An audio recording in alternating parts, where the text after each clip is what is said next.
video na ito, papakita namin sa inyo ang itsura ng Hilton Head Island Resort. Isama na rin natin dito ang airport kung saan kami lumapag galing ng Charlotte, North Carolina.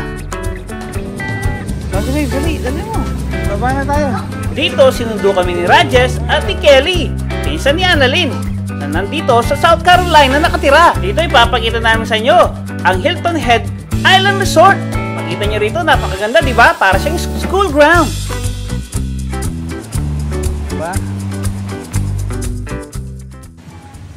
Oo, diba? Naning pawikan. Siyempre, hindi natin sasayangin ang araw.